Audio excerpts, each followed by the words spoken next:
Well, welcome to today's talk. It's Wednesday the 1st of December already. Now we're running on rather limited technology today, so I might put a couple of video reports on separately. But let's look at what's going on. So in the world, 226 cases actually confirmed of this Omicron variant. That's what we know for sure. The real number, of course, is going to be way higher. Now, Moderna, the vaccine producers, they're saying there's going to be a material drop-off in the level of efficacy of their vaccine. They don't say how much, but basically they say it's not going to be as effective against Omicron as it was against Delta, for example. Pfizer, meantime, has applied to the FDA to boost 16 and 17-year-olds, but there's no timescale for that yet. But that's this seems to be the way the vaccine manufacturers want to go, which of course is open to quite a bit of debate. Now, Pfizer's chief scientist, he says, now this surprises me. I thought that the vaccine manufacturers could actually produce an Omicron-specific vaccine fairly quickly, but it's much slower than I thought it was going to be. So he's saying there's enough experimental vaccine to begin a clinical trial within about 2 months. So that's not quick at all, within about 2 months. And a very high commercial scale of vaccine production isn't going to be possible until early March next year, and it looks like Pfizer's probably a bit ahead of the game compared to the other vaccine manufacturers on that, so it's not anything like as quick as we would thought. In other words, what this means is that the Omicron variant is going to go around the world before we have a specific vaccine against it. And then, of course, there's the whole debate whether we'd want a specific vaccine against it, because if we've got a specific vaccine against the Omicron, that means that other immune escape variants could easily evolve inside people that were vaccinated against Omicron. So it's not clear that that is the way to go at all as of yet. So anyway, but they can't do that till next March. So basically that means that it's very likely that you and I are going to be exposed to Omicron before that specific vaccine is available. The chief scientific officer, though, of Pfizer is cautiously optimistic that especially in people that have been boosted, that we are going to have quite a high level of protection against Omicron, even although it's the old style vaccine. Now, the key, so basically we know this is more transmissible, and we know there's going to be some immune escape. What we simply don't know is if this is going to make people sicker. So preliminary data suggests that there are an increased rate of hospitalizations in South Africa, but it may just be the fact that cases are increasing generally. And I might try and show you some graphs later, I can't at the moment. But the cases are increasing quite dramatically in South Africa. Nothing like their previous peaks, but enough to cause some increase in hospitalization, because of course the vaccination level in South Africa is low. Now this guy here, Professor Salim Karim, sorry sir, I've always certainly pronounced your name wrong, but he's kind of the South African Dr. Fauci or Chris Whitty, and he's saying the vaccine should hold up well in terms of preventing hospitalizations. So most people seem pretty confident this is going to stop us getting very sick as long as we're vaccinated. What we have virtually no data on is what's going to happen when this hits largely unvaccinated populations, although we are starting to learn that at the moment from the South Africa experience. Now, the European Union, 44 confirmed cases in EU countries, but of course by the time you're watching this video that's going to go up. Now, Ursula von der Leyen, European Commission President, she's actually a medical lady herself. She was a medical doctor for quite some time.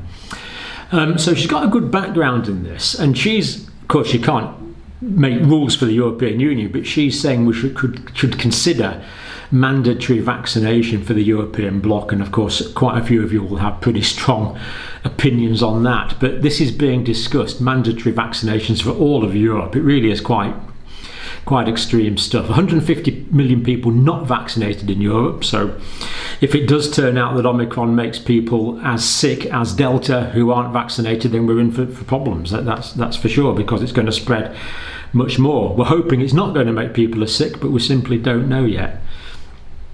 She said this is enormous health costs coming along. So the vaccination in the European Union, 77% of adults overall, and only 66% of the whole population. So that's why she's worried. Greece and Austria are already mandating vaccines, of course. Netherlands, there's been 13 confirmed cases of Omicron. So this is spreading, or has spread already. We're now starting to detect it. United States, again, as I did preparation for this just an hour or so ago, no confirmed cases in the States, which surprises me. So this is hopeful that the United States might have a bit of time to play with here.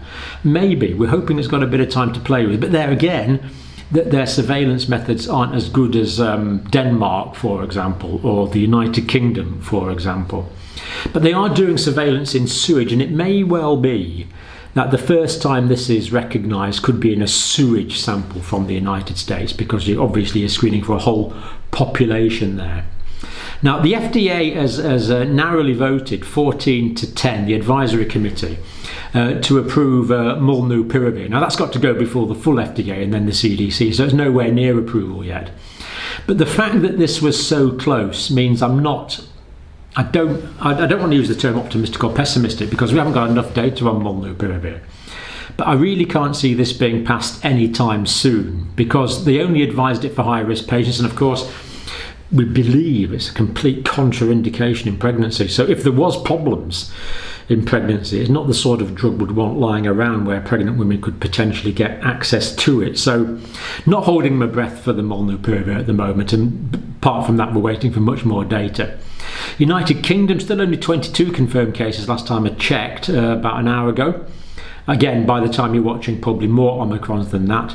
Self-isolation rules are going to be law in the UK. 10 days isolation for someone who's come into contact with a patient who's suffered from Omicron, who's diagnosed with Omicron, whether they've got symptoms or not.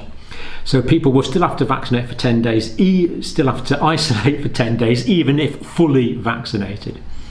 And the fines are just quite unthinkable, up to £10,000. That's incredible. And this rule is going to be enforced up till the 24th of March. And people are worried about what they call the pindemic, that people will get pinged on their phones and not be able to go into work. Because if this spreads around the country as quickly as we think it's going to, then that could be a problem, and we'll have no one to man and woman our emergency services and health services and everything else for that matter. Now, the Scientific Advisory Group for Emergencies, SAGE, had a pretty mixed record in this pandemic. I think that has to be said. 30 scientists have had an online conference, including the Chief Scientific Officer and Chris Whittier, the Chief Medical Officer, and they've concluded that there's quite a few things they don't know. Now, this allegedly is a leak. Now, whether it's a deliberate leak or an accidental leak, but we don't know. But they are saying this: stringent response measures may be needed for Omicron. So, stringent response measures, that could mean anything. They want to leave their options open. Highly likely that Omicron, after infection or vaccination, may to some extent there will be some immune escape. So they're basically agreeing there'll be immune escape, but I think we pretty well know that already. Expect booster jabs to provide protection for now. Well, for now, I suppose for now is all we've got. But again, not that helpful really. Future remains highly uncertain. Well, I'm not sure we need a scientific advisory group for emergencies to tell us that, but thank you for that anyway. So there we go, the future remains highly uncertain. Potentially very significant wave of infections. In other words, this could be bad. Now, the key thing here is this infection is going to spread. If it doesn't make people sick, then it's good because it's going to increase herd immunity. If it spreads as rapidly as we believe it's going to, and it makes people just as sick as the Delta variant, then we've got problems. It's very unlikely it will make people sicker, but if it did make people sicker, then we've got even more problems, of course. I'm hopeful, as we looked at yesterday, that it's going to spread rapidly and people will be less ill, but we don't know that for sure. But it would surprise me if this virus is really good at spreading and really good at making people sick. So I'm hopeful, but we don't know for sure yet, and we're not going to know for some time. I can't show you the COVID symptom tracker just now, but we can talk about the WHO travel advice here. Now, this is unusual. The WHO normally chimes in with travel advice about three months too late, as it did in the original start of this pandemic back in the first part of 2020, which is probably why we've got a pandemic. But they're saying preliminary evidence suggests an increased risk of infection with this variant as compared to other variants of concern. Okay, well, I think we know that already. Current SARS coronavirus 2 polymerase chain reaction PCR tests are continuing to be effective, so that's pretty good news. They're not saying anything yet on the lateral flow tests, although I am hopeful about the lateral flow tests. Now, they're saying blanket test bans will not prevent spreading. Well, that's true, but we need some focused travel bans, I think, at the moment to to slow this down. But what they are saying, which I agree with, is that people should be advised to postpone travel to areas with community transmission if they're at risk, or especially if they're not fully vaccinated. So I agree we should be postponing travel to some extent. Now, I'm hoping to bring you a video report later from Daryl in South Africa, but if we just mention what Daryl says at the moment.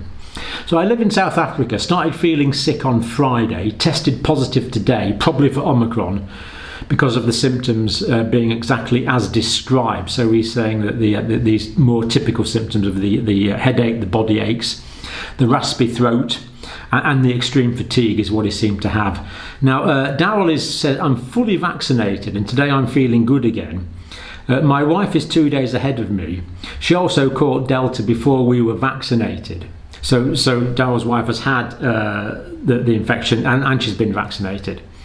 And he said basically his experience of Omicron was like a 2-day hangover. So Darren says, I agree with your guesswork, this is going to be okay, but of course this is guesswork, this is what we are hoping for. So basically we know this is going to spread around the world, well, virtually know that. We know there's going to be some immune escape. Does it make people sicker who've been vaccinated? We're hopeful not. Does it make people sicker who've had the infection? We're hopeful not. Does it make people sicker who've not been vaccinated at the moment? We haven't been exposed or been vaccinated. We simply don't know that.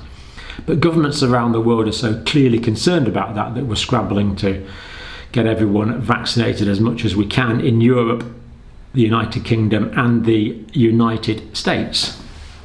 So that is really all we've got on this update at the moment. We are still waiting for quite a lot of things.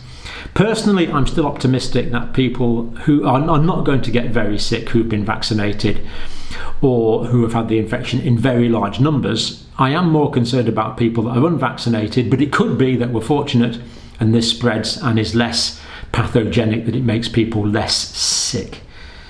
That's what we're hoping for, but time will tell. So sorry about the limited technical capacities tonight, but I have got a couple of video reports. If I can put them on a separate video, I will do so and get them to you, because they are well worth watching, one from Australia and one from South Africa. So thank you for watching this segment, and hopefully we're back with a video report at some point if we get our technical act together. Thanks for watching.